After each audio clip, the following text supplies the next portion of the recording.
Hey guys, thanks for watching. This is going to be a little bit different interview because unlike the other ones, we sort of go through and review an investor's history and what they're doing. This interview is going to be about two brothers from a different mother talking about investors, getting started in real estate investing when you have a W-2 job.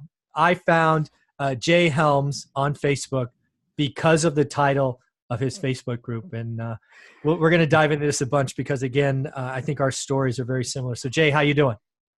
Great. I'm a little tired, so I didn't mean to slam the Red Bull right there, but I meant to do that before you hit record. But it is nearing the end of the week, and it's usually when my system starts shutting down a little bit. So I totally get it. No problem. I mean, for anybody that's followed me for any length of time or checked out this one rental at a time channel, I hope you've taken away from this that real estate investing does work for the full-time employee, right? And I saw what Jay was doing and what he was putting out there. I'm like, I got to get a hold of this guy and see what's going on. So Jay, why don't you talk about the Facebook group, why you created it, sort of where it's at, and I'll ask some questions from there. Yeah. So we were chatting a little bit before you hit the record button, and so a little bit about my story. I had my false start investing in 2006. I'm not going to go into all that detail, but we really hit I'd say we got past the false start by 2015, and we started acquiring properties. And since then, we've got up to 51 units. Yep. 9 of those my wife and I own by ourselves, and then there's a 42-unit apartment complex we're in with some partners. So one of the things that I've discovered over time is that through our investing career, going back to 2006, is there's some misnomers that if you're a real estate investor, you have to do it full time, or if you try to start real estate investing, then you're going to retire as soon as you make that first deal. And that's just not the case. So, as we were chatting, I love what I do. I enjoy what I do. I didn't always share that passion. And what I discovered, it's funny because I was having the same conversation on lunch today. What I discovered was I was putting a lot of stress on myself and on my W-2 job, right, because of some financial milestones that I wanted to hit, right? And what I finally figured out and what I finally accepted is the job that I do, it pays a certain way and it pays a certain salary. Sure. It's never going to get above that, right? So if I want to achieve different wealth milestones for myself and for my family, I've got to find that in other ways. Well, passive real estate investing, you'll hear that, is a thing. It really does. Our net worth and our annual income has exponentially grown since we started doing this in 2015. And it has been all, early mornings, late nights, long weekends, kind of work outside of the W-2. So you mentioned the Facebook group. So with that success, I started, I've talked to several people about what we're doing, and nobody really understands, well, how do you have time to do that? Yeah. And so what I figured out is there is an audience out there that loves what they do for a W-2, but are interested in investing in real estate, right? Yeah. And you said yourself earlier, you said you invested in real estate for 15 years. That's how you came up with the thing, one rental at a time. There's a lot of folks out there that are interested, are already investing in real estate, but have a successful and fulfilling W-2 job. So that's what led to the creation of the group. We launched it, I think July of August of this year. And we just passed 3,400 members. So it's growing a lot faster than I expected. So it's going to take off because, that speaks to certainly the core audience that watches my channel, right? The people, most of the people that I talk to, work with, communicate with, comments are people that have a W-2 job. Now, we always like to say, hey, a job, the job and all of that. There's lots of people, myself included, that simply loved their job. When I started investing and I bought that first rental house, I was simply trying to create a better future, right? I didn't think of financial, freedom.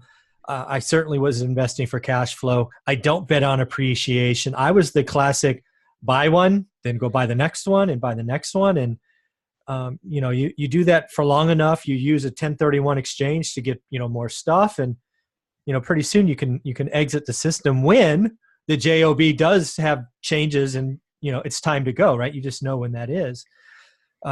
So it's gonna double triple because it just speaks to a core audience. Lots of people need to have a better future, and it's real estate. You're not going to write a song. You're not going to invent anything. You're not a professional athlete. Yeah. What are you going to do? You got to bet on the stock market that's down 1,500 points in the last 2 days or 3 days? I mean, come on. Yeah. It's crazy. So, one of the things we did in our intro, why don't you talk about that little house you bought and then you did a 1031 exchange into, and we'll sort of share that, because that's something that, full-time employees or W-2 earners, to go back to your Facebook group, need to understand that real estate has ways to grow. You don't just sit there, buy one and just sits there. You can use it. So let's tell that story. So, and I do want to mention on the Facebook group, one thing I've loved seeing is, actually, I say sometimes my feelings might get hurt, but I'll post comments to engage the conversation and kind of get people to thinking about it, probably 2 or 3 times a day. But other members post as well. And the thing that I love about it is there was a newbie investor, I forget their name, but they posted a couple of days ago. And I didn't have to, I had a long day. I was on the road traveling and whatnot, and I didn't have a chance to log in and look until later that night. So within 6 hours, there was like 50 comments from That's other awesome. in the group. And I was like, while I'm upset that my posts don't get as many comments, this is what it's all about it's a community coming together, right? Absolutely. Like-minded people. So, but on the 1031 exchange, we were talking about that. So we bought, what I refer to as the little yellow house. Guess what color it was, right? We bought it. It was a foreclosure. It was a $22,000 purchase price. And we put $9,000 of rehab into it. It rented for $600 a month the moment it was ready. Nice. So we held on to that property for 3 years. Now we paid cash for it, right? Because of the price point. And we thought, hey, we've got it on free and clear. It cash flows after all expenses paid, about $300, $350 a month. Yeah. Excuse me. Never had an idea of selling it. Right. Well, then we had what was coming up. We had a best tenant ever that was in there. And when I say best tenant, so it was our first one to actually try to manage ourselves. And boy, were we spoiled, because she actually worked for a technical school as an administrator. So when something went wrong with the HVAC or the electrical, well, then she could have her students come over, diagnose. Yeah, and all I would have to do is pay for parts. So it was like free labor. Now, luckily, we didn't have a whole lot go wrong, but there was a couple of times when the HVAC, it needed some tuning up or whatnot, and it was just great. So we were spoiled. She always paid on time. Well, anyway, as she transitioned out, we thought, hey, let's throw it on the market, because the Pensacola market has been increasingly getting hotter and hotter the last several years for a lot of the regentrification that's going on downtown. And hey, let's put it out there and see what we could get for it. Well, did for sale by owner, got it under contract. A couple that were out of state, they were looking at it as a vacation home. They backed out for whatever reason. Well, then a year and a half later, we got another renter. A year and a half later, this guy approaches me out of the blue. It's still rented, still collecting that paycheck. By this time, we'd hired a professional property manager to handle this. And he approached me. He said, hey, if you're still interested in selling that property, I'm interested in buying. So we sold it to him for $50,000. Yeah. And we 1031 exchanged that $50,000 into a fourplex that had a purchase price of $145,000. There you go. Now, what I like about the fourplex is it cash flows for more, right? Of course, yeah, exactly. Which was a key component to making sure. So we went from $350 bucks a month from cash flow to almost $600. That's awesome. I mean, it was all tax free. That's the key, right? Yeah. Well, what would happen if you sold it? Well, you would have probably paid taxes on roughly $30,000, and an ordinary income is 30%. I mean, you'd lost $9,000. We would have, which in this transaction, is not a whole lot of money, but it's still it's real dollars. It's real dollars, and what you've done with the 1031 is you've moved to a bigger asset. Which, oh, by the way, in 5 or 6 years you can 1031 again. Right. And you just compound that money without paying the IRS. It's completely legal. The IRS encourages it. Hence the name 1031 exchange. I had a similar story. My first house I ever bought was on Norris Drive. We bought it for $107,000. And about 3 years later, we 1031'd it when we sold it for 268 back in 03. We bought it, sold it in 06. And we moved that money into a 5-unit building that was less than the cost of the house. You know, by the house we rented for, call it 1,100, and it produced almost 3,000. So let me see. Sell it here, 1031 over here, rents triple. I think I like that. That's a good equation. Yeah, that is absolutely. Yeah. You know, and this was my first experience with 1031 exchange, and you know, they a lot of people will tell you that the intermediary who handles the money, you know, for the exchange makes all the difference in the world. Sure. And like our first renter with this house, my first exposure to an intermediary was awesome. Yeah. He always, you know, answered the phone when I called, which is very rare these days. And he just handled everything, right? I mean, basically for the 2 closings, for the sale and for the purchase, all I had to do was sign up or show up and sign some papers. Yeah. It was great. It was amazing, actually. That's very cool. So I often get asked by, you know, people who have full-time jobs, W-2, and they come to me because, hey, you did it again, 15 years and you got out. You know, what makes the difference? So, and before I answer, I thought I'll ask you, what are the core traits that you think a W-2 employee needs to sort of go after this on we'll call it a part-time basis? Yeah. Well, first thing is you got to be great at your W-2. Right? Amen. Yes. You can't be slacking off over here and then try to get focused on something else. You got to be great, and you got to be, you know, this investing, you know, real estate investing, a lot of people call it side hustle. Your side hustle needs to truly be on the side, meaning it doesn't happen from your normal working hours. For me, that's typically 8 to 5, right? Yep. So you have to be great at your W-2, because if you're not, right, and your boss figures out you're doing this, or you tell him and he already knows, you know, they're going to start questioning, hey, why? Now, it's kind of funny because we're doing this recording during the middle of the day, but there are exceptions to the rule, right? Everybody gets a lunch break, you know, and I think we'll get into this a little bit, but a lot of it depends on where you spend your time, right? So typically my lunch hour is, now I have the benefit from working from home, right? So I'll go in the kitchen and grab a sandwich or something. It takes me maybe 15 minutes to make it and eat it. Yeah. The rest of the time on my lunch break is usually involving some sort of real estate activity. Absolutely. Right?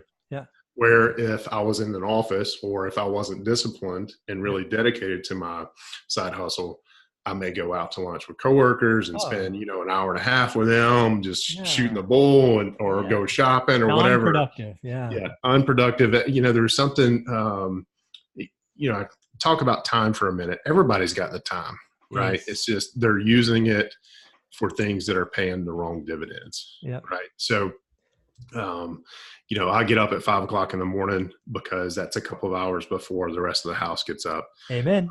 Most productive part of my day. Yes. Probably. No question. No question. Because nobody's around. I'm in my zone. I'm by, you know, I'm just by myself. I'm just head down. You know, the funny thing is too, because I had this very similar question at lunch today, or earlier today, is that, you know, why do you get up at 5 o'clock? Why not wait until the end of the day and then do your real estate activity? I said, well, because number one,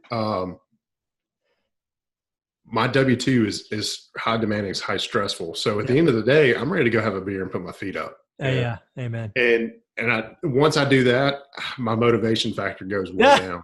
Yeah. You know? So, it's just what it is. And the other thing too is as excited as I am, because I've seen what investing has done to our net worth and our annual income. When I get up every morning, I realize, hey, I'm just one more opportunity for me to increase those. I get excited about that, you know? And so I spend a couple of hours of being really excited about what I'm doing.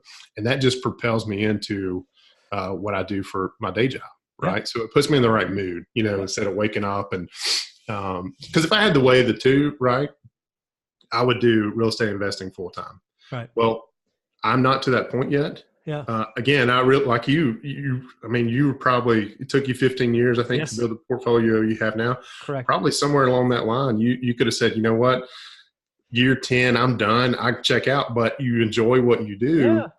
So you just keep at it until the right time. Well, Yeah. I'm in the similar path, right? Good. So That's awesome. I want to, when the timing's right, and I don't feel like it is, because most of the clients that I serve, I've served for the last 15 years in one aspect or another. So there's some pretty strong relationships there that I feel like That's awesome. I don't necessarily want to leave them behind, so, but the point of that comment being that when I get up, I'm more excited about doing W-2, or excuse me, real estate investing task than I am W-2 tasks. So when I start in the morning doing the things that really excite me, it propels me into my W-2 job, and my mindset's a lot better. Yeah, I got to tell you, when I get asked that question, I go, I did two things. I secured capital, which in your language is your W-2 job, right? I was very good at what I did.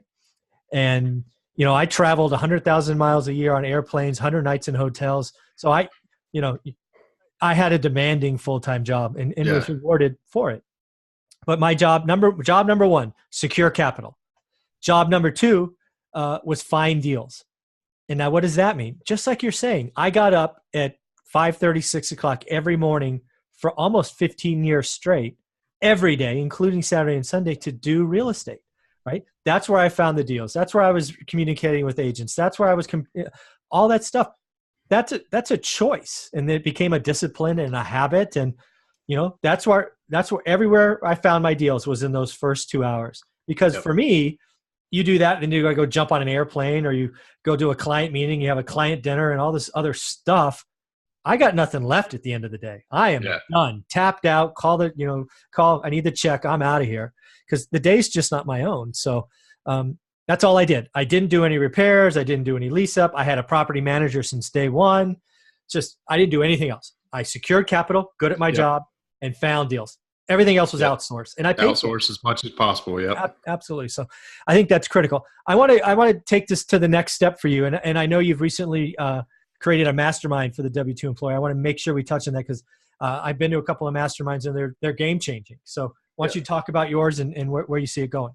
So it's the W-2 Capitalist is the name of the group. We launched November 1st. We just had our 12th or 13th members sign up.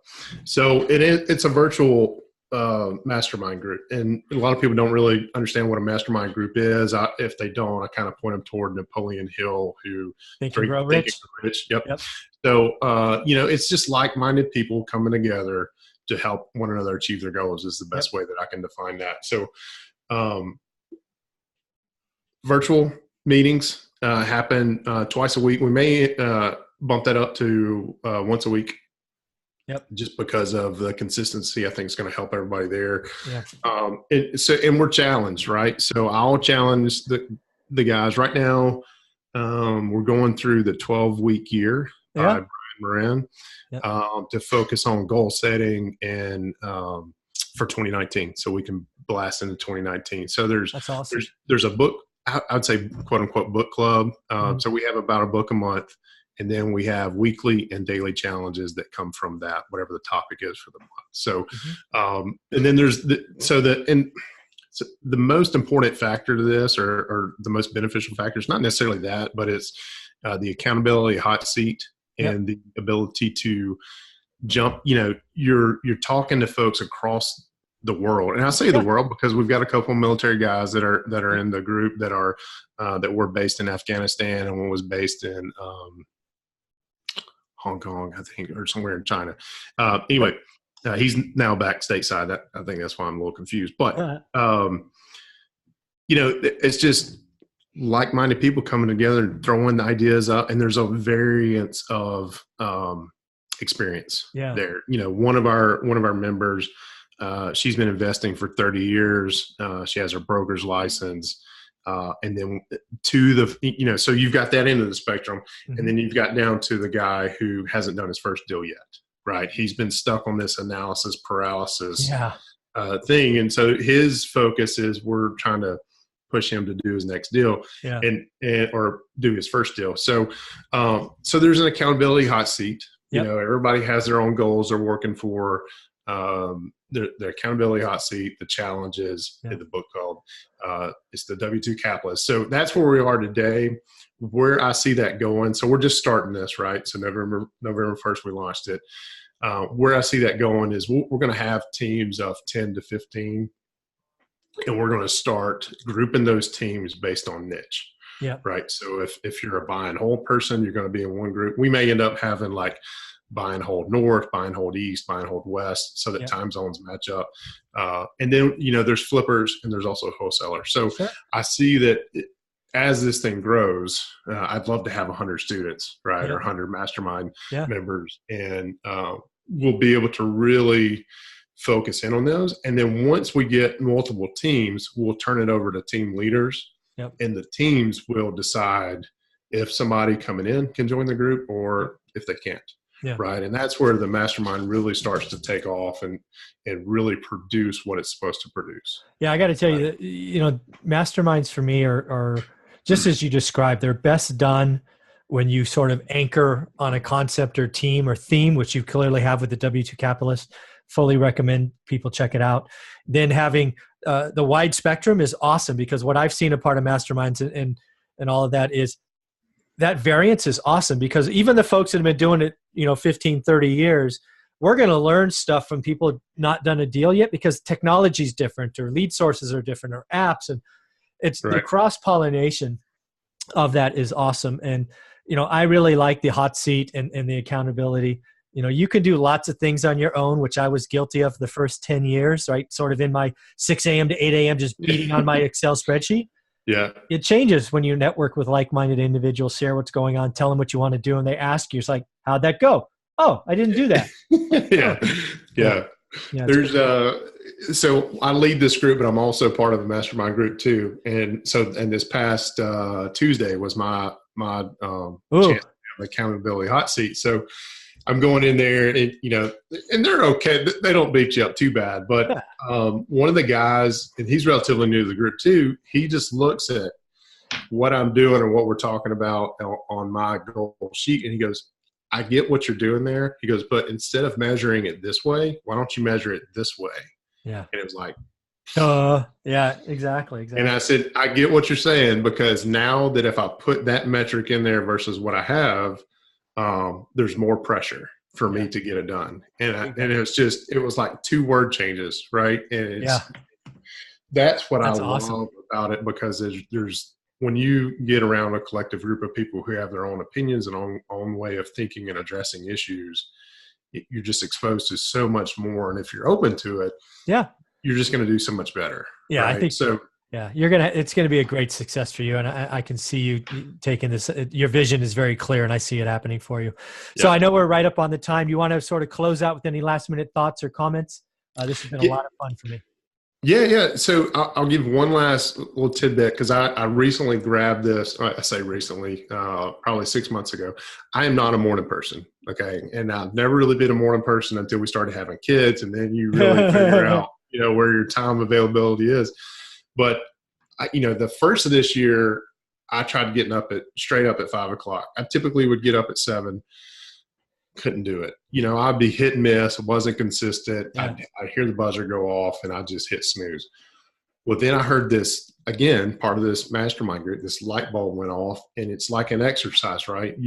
Anytime you go into an exercise and do a gym, your first time in there, you're not going to go bench press, 300 pounds, unless you're just a hoss, whatever. But the point of being is you have to go in there, you got to start at 125 and work your way up. So if you think about that, getting up early too, it's the same exact thing. It's an exercise. So basically what I had to do, and this was fed to me by somebody else, was whatever you set your alarm clock at now, set it 15 minutes early, starting tomorrow. Do that for 2 weeks, then set it for 15 minutes earlier, and you're going to work yourself into that. Yeah.